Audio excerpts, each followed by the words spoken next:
Hey, it's important to know and trust who it is that's going to do work on your home. We've got some experts here. Flooring, bathrooms, remodeling, beautiful work. Stay tuned for this one.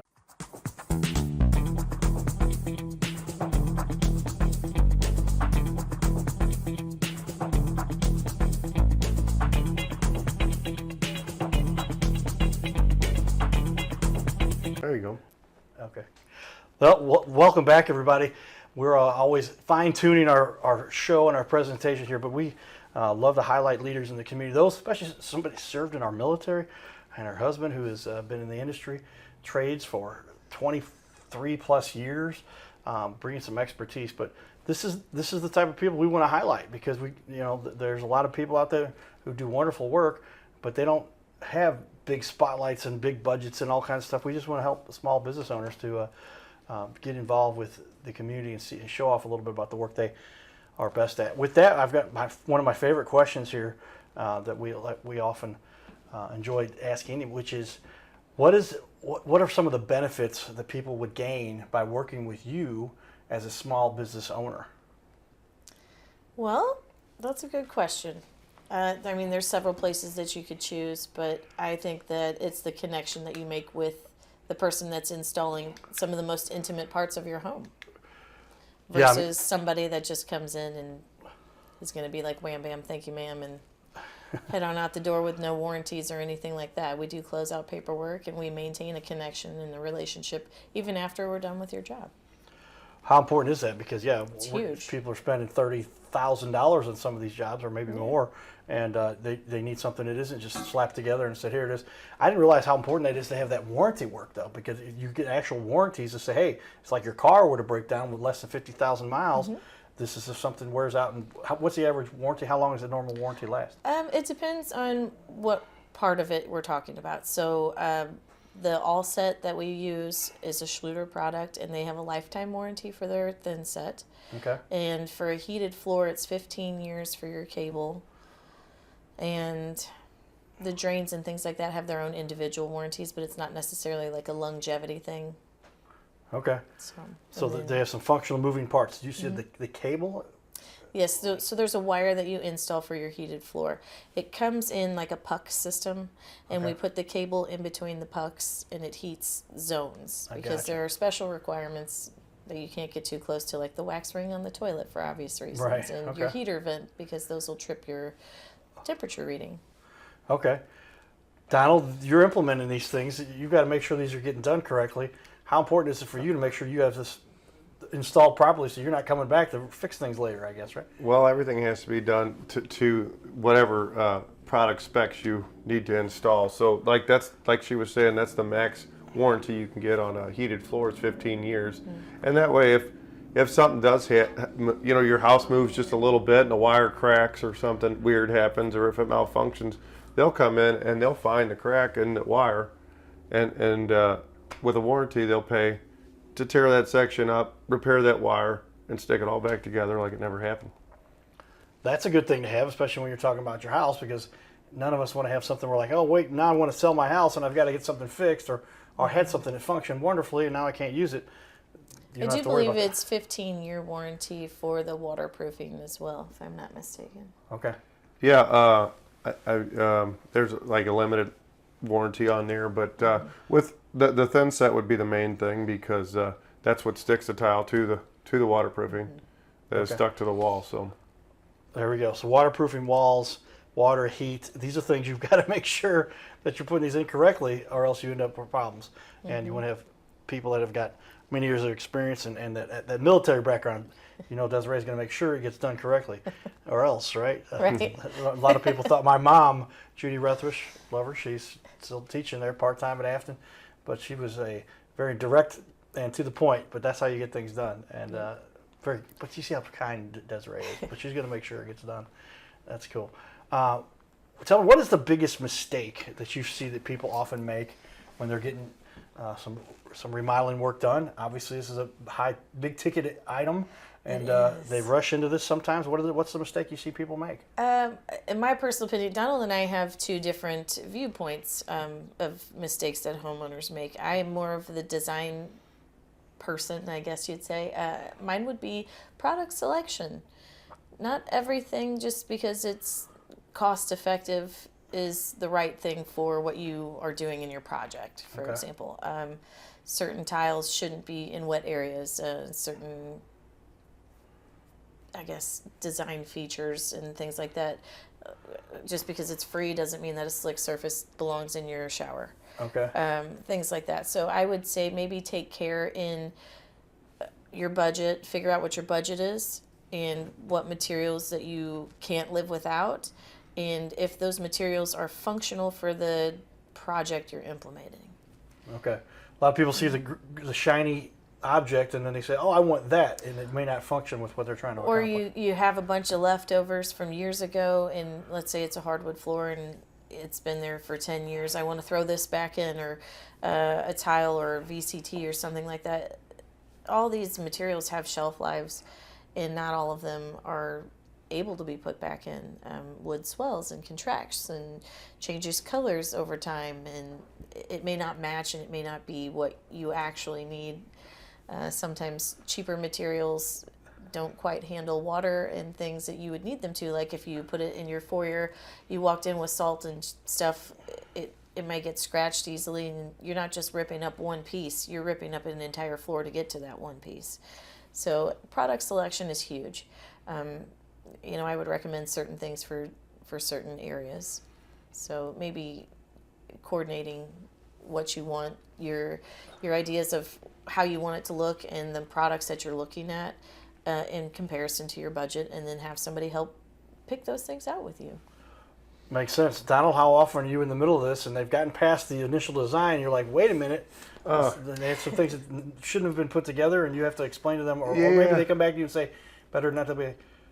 We want this thing put in, but Desiree wouldn't let us, and you have to explain. Well, yeah, let me show because you. like you don't want to like she was saying, you don't want a really slick floor on where you're gonna come out of your shower and it's gonna be all wet, because for state the obvious reasons there, you don't want to fall. I did a nail salon a while back, and they had to change. They had to put a non-skid liquid on the floor so you wouldn't fall when you were walking across there to get your nails painted. So Yeah. I mean, things can be done after the fact, after you decided to make a mistake, like putting a slick floor on there. But you wouldn't want that. I wouldn't think in your own house. Okay. That makes sense. That's why I go back to function over fashion sometimes. I want something to last you a long time, and I want it to look pretty, but I want it to make it safe and durable. Safe and durable, everybody. Why wouldn't you want something that lasts for a long time? You're going to spend a lot of money here.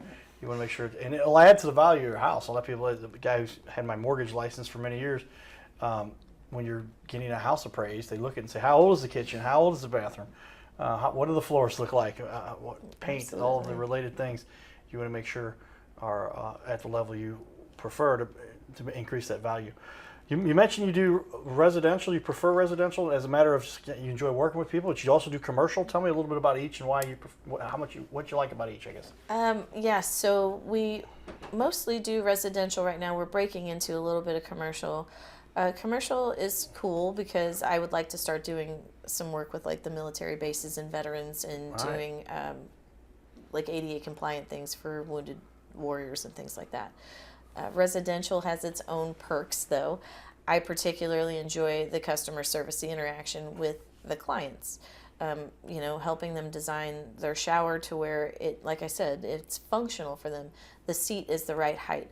Your grab rails where you need it. Sometimes I have more ideas about, because I've done this repeatedly. You didn't know you needed a grab bar here until maybe I suggested it, and you went to try and get up with a play stick grab bar and realize that that's not actually going to work for you, even though you had it in your mind that way. It's not what you desire and what actually works for you to function. So I think giving back to like the elderly and the wounded and things like that is more rewarding to me than just going to a commercial site and be like, okay, let me just put in your carpet tile. Don't get me wrong, that's a bonus, because those are awesome jobs that help us grow in both directions. We have our WBE, and we want to use that, and that would be the commercial aspect, not necessarily residential. So any way that we can grow and build as a company and offer different services that kind of hone our skills whenever you do commercial, because you are doing repetitive things, we can apply that in more speed when it comes to somebody else's house, which cuts down the install time for a shower or doing hard surfaces and things like that in people's homes. Okay. And then, Donald, you're out obviously implementing these things, and then you have to explain the difference between when you deal with commercial versus what you're doing residential. How do you handle those differently Well, for the implementation? you like the commercial work because it's, you're doing a huge, project, and you're there a long time, and it's consistent work. That's really nice and has its, perks. But when you do somebody's house and you do their bathroom, that they helped you build this custom bathroom with their custom height seat and their custom height niche and the lights in there, and it really is gratifying when you come in there and they walk in there for that first time to see their bathroom, and they start clapping or jump up and down, or they give you a big hug, and it's like, oh my God, this is so much better than I thought it was going to be, and that's a really good feeling. You know what I mean? It really makes your heart full.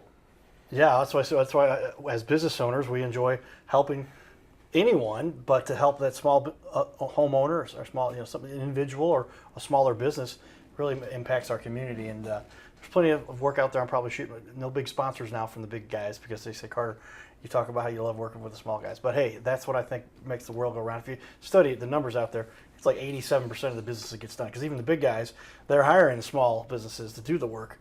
And then they say, hey, and by the way, we're going to pay you for 120 days. And so, but these are the things we have to deal with. And small business owners, just give them that little extra bit of love, because they do a great job.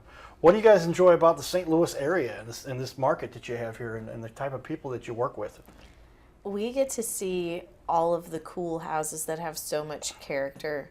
Whereas, like other people, unless they had an open house or something, you may never get to see some of the historic homes, the century homes, the unique designs that other people implement in their own decorating skills, and all of the businesses that you probably never would have known existed, that we just get to go in and either look at or be a part of making it beautiful again. That's the cool part. And St. Louis has so many different unique old buildings. I can't even describe. We've been into, where have we been? Quite a few century homes and whatnot. Yeah, like everything from houses in Ladue that are amazing and huge to little tiny homes all over St. Louis area, and we do a little bit in Illinois too. So it's kind of cool just to be able to venture around and see all the different architect and skills that everybody else had too. Where I guess other cities aren't as versatile, I guess. Yeah, not as much diversity as you get to see here in St. Louis. Yeah. And a lot of the different styles and types, and French and German and Yeah, Italian and it's everything pretty that goes cool. along here. Donald, you've been installing for years now, constructing, building. Yeah, What's it like? What do you like? What Well, you born see and so much? raised here, so when we vacation at other places, I don't feel as comfortable. I feel like this is home.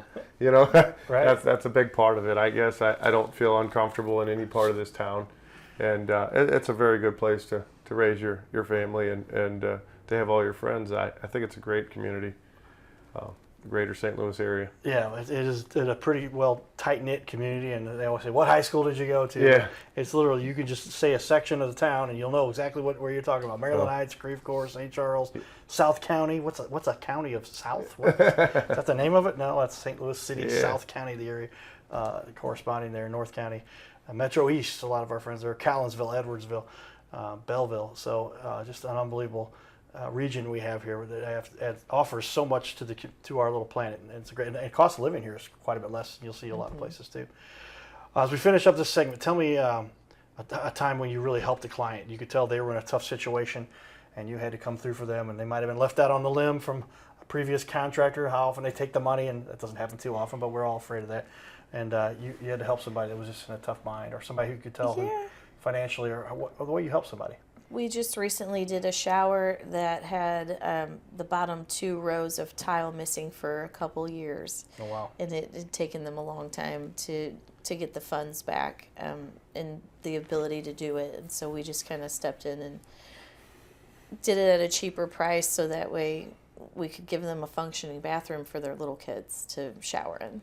Okay. That made you feel good, I guess. It Yeah. does. How often you see somebody like, how do they live in a situation like that? You want to help them and just do something to contribute. Yeah, it does. It makes a difference. Because I mean, they've kind of been using that bathroom, but not really, and it's a vital part of your home, especially when you have two toddlers. Like, Right. you got to make sure it's safe for them to play in and have bath time, because every little kid loves baths. Kids have fun in our little baths, don't we?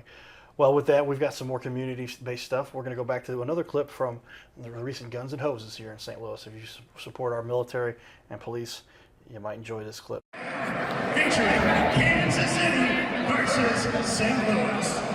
Introducing first, fighting out of the red corner. Standing 5 feet 6 inches tall and weighing in at 160 pounds. Representing Kansas City Guns and Hoses and the Platte County, Missouri Sheriff's Office. Ladies and gentlemen, please welcome Hannah Blacklock. And her opponent fighting tonight out of the blue corner. I like Francis here better. At 5 feet 7 inches tall, she weighed in at 159 pounds. And she represents St. Louis Guns and Hoses and the Belleville Police Department. Ladies and gentlemen, please welcome back Angelina Free. You don't want to pick a fight with these girls. His name is Carter Rethwich, but in St. Louis, he's known as the Cardinal Cowboy. He's a well-known fixture in the stands at sporting events in the Gateway City. He's one of its greatest cheerleaders, a super fan like no other. When he makes his rounds at almost every home game, he shares his love for sports with the rest of fandom with a smile, a cheer, some positive encouragement, and lots of selfies and pics. But the Cardinal Cowboy was born of a tragic incident. Rethwich was an aspiring athlete in high school and college. He dreamed of playing in the big leagues, but those dreams ended when he and 3 of his college friends were hit with a devastating crash by a 5-time drunk driver. One of his best friends died. Carter suffered a critical head injury. The trauma put him in a coma for 6 days. The doctors said he was never expected to function again. Those expectations never came true. He fought back and finished college. He was determined to prove the doctors wrong. Among other inspirations, it was his love of baseball that kept him going. And from his near-death experience, the Cardinal Cowboy emerged. His goal in life became to inspire others with positivity despite the odds, to help people believe in themselves and achieve their dreams.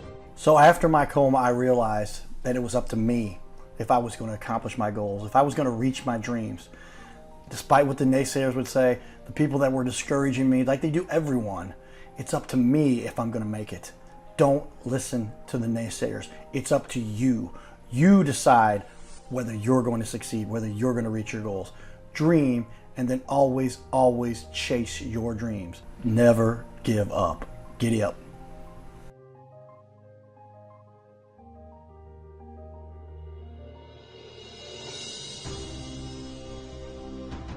Hey, we're looking for the small business owners and leaders in our community to be on our show. This is the Your Little Castle Show. We air 3 times a week, every week on ABC, and we would like to put somebody you know, or maybe it's you, who's a business owner to be on our show. You'll sit right here in our guest chair, right here, sitting here talking to us. We're going to put on the wall your website and everything about you and highlight you as a leader. Fill out the form you see here on our website. It's bigleagues.com. And if you go to bigleagues.com, fill out this form. It takes just a couple seconds. And you can even schedule yourself right here. Schedule yourself to be on the show. And there is no charge for us to record you. There's no charge to be in the studio. Check it out if you would like to be on. Fill out the form again, bigleagues.com. This is where we can turn any interview into a series of clips. Check that out. Go to bigleagues.com. And we're back, everybody. Hey, we're talking about it right now. We're live on camera. How often is it the case that we go through a challenge in business? And obviously, if we didn't have certain challenges in life, and we wouldn't have learned so much that we learned from being a business owner who's been through a challenge. But give me an example. Talk to me a little bit about a time in your business that you were like, wow, this was tough, but it made you stronger, made you learn more. Oh man, there's a lot of challenges being a business owner. I am self-teaching every step of the way, so there's no job too big or too small that I don't have to put in research for. So challenges for me are probably different than challenges for Donald. Donald, what are some of your challenges? I would say going from an installer to being, a salesman. I would think that was one of my biggest challenges, because you're just so used to somebody else doing all that work for you, and you just come in and, they tell you the tile goes on that wall and the stripe goes this high, and so now behind the scenes you are everything. You know what I mean? You're going there, you're bringing the tools there, the material there, you're helping the project at every single angle instead of just installing it. You're meeting with the customers, multiple times, sometimes 10, 12 times. I know she has a couple of customers she's met with many times. Oh, wow. And, that's a lot different than somebody else doing that behind closed doors when you're not seeing it all. For sure, I would say it's a big challenge trying to learn how to become a salesman as opposed to just installing. Yeah, to be a salesman per se is actually the person who's just informing them with the proper information, right? Correct. Sales is actually just giving people information and helping them to make a good, educated decision. But you've got to be informed, and somebody with your background, your history, something that probably worked out pretty well for you so far, I would imagine. It's not too bad. Seeing what you guys have done with your business. But with that, we talk about how media has changed the way the world functions. This is what we were chatting on as the camera came. We've automated our camera, so the camera kicked back on me, and we were talking over here. But yeah, learn a little bit about media. Magnetize your media. Pick up my book here. I wrote the foreword here. It's the #1 seller on Amazon.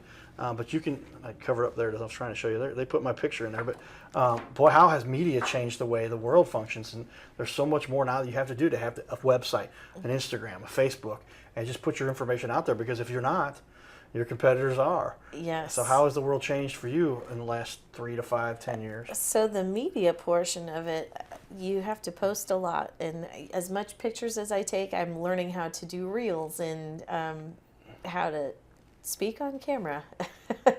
So that is a struggle for me, but it makes things easier and harder at the same time.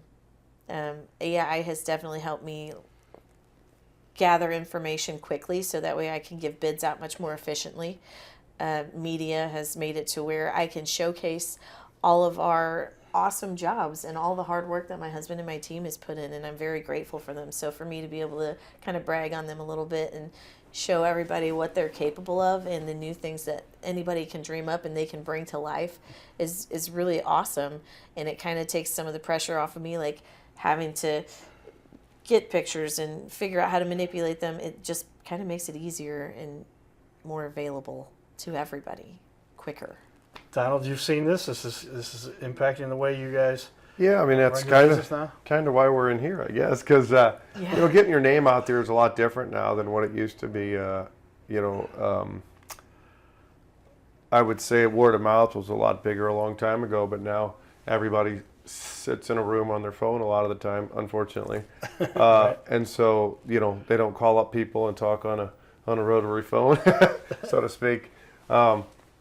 But they sit there on their phone. So if they see 5 companies come across because they mentioned it out loud, or they just type in who does floors around me or something like that, they might miss out on a couple good companies, and they might miss out on us because we're not on the social media as much, and we're not on, we're just getting a web page up and rolling. So I guess that impacts us quite a bit because people don't meet up like they used to. They'll just talk on the phone or send a text or something, Right. or they're just search the web, and it is different getting your name out there now. So you have to go at it with a different tactic than you ever have before. Yeah, this technology has changed the way the world functions, but you've got some great material you've put together here. Desiree has created her own little video here. We're going to play that for everybody. Check this out. What about your own zero-entry shower? No 2 bathrooms are alike. but zero entries can be placed in many different homes. Please call, and we'd love to come out and discuss your options. We are Snyder Collaborative Services, flooring experts, zero entry shower specialist, steam showers, and heated floors.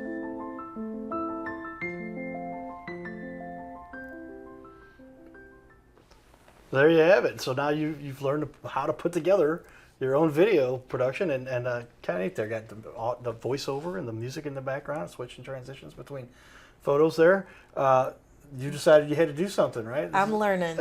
I'm self-teaching. I learn something new every day. I feel like if you don't, you get stagnant, and I want to be on top of it.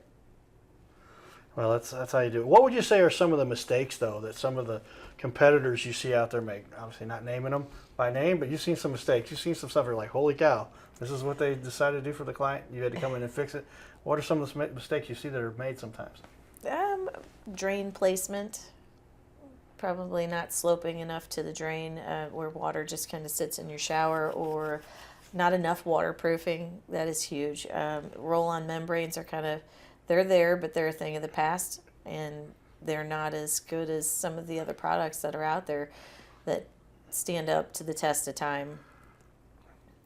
What would you say are some of your mistakes that you've noticed? I would say like some project managers, some salesmen or something aren't communicating with their installers as well as maybe they should, and not keeping a close eye on things, and you know, maybe not documenting things as well as they can, or not being there to ask the homeowner if they're happy throughout the project, and seeing their needs. Everybody's got a different, you know, set of needs, so I would think that that's very, very important, that we're always asking a lot of questions, and you know, I don't know, sometimes I feel like it's too much, but it is necessary to see exactly what they want and give them their vision, so you don't get halfway through the project and be like, well, I didn't want that there, or whatever. So I know that a lot of other companies that I wouldn't feel do that in the same aspect that we do it. Well, there you have it. Tell me, though, how does somebody get started with you? By now, people, we're going to show you off some of your work here. Stick around for that for a second. We got about a minute left, but tell me, how does somebody get started with you? Get a hold of you, phone number, text, email, Yes, website? please give us a call. You can text, call, email. I'm getting the website set up, so bear with me on that, but it's coming. And then hopefully we can schedule you in. We come out and we measure first and talk to you and get your ideas and see what you need and how we can help. Well, there you have it, everybody. So we're going to zoom back onto the TV wall behind me. That's the giant TV wall. There's your Facebook page. And if we're just going to click over here on photos, you can see, holy cow, lots of great work that you've put together. Some incredible looking bathrooms and finishes, but kitchens. I mean, boy, you guys are really on the ball here and do a great job with what you offer there. And then also, I'm going to put the TV wall to your Instagram, but check out your guys' Instagram. There's so much there that you guys offer to help people get through and get this done. You're watching the Your Little Castle show, everybody. Stay tuned. Giddy up.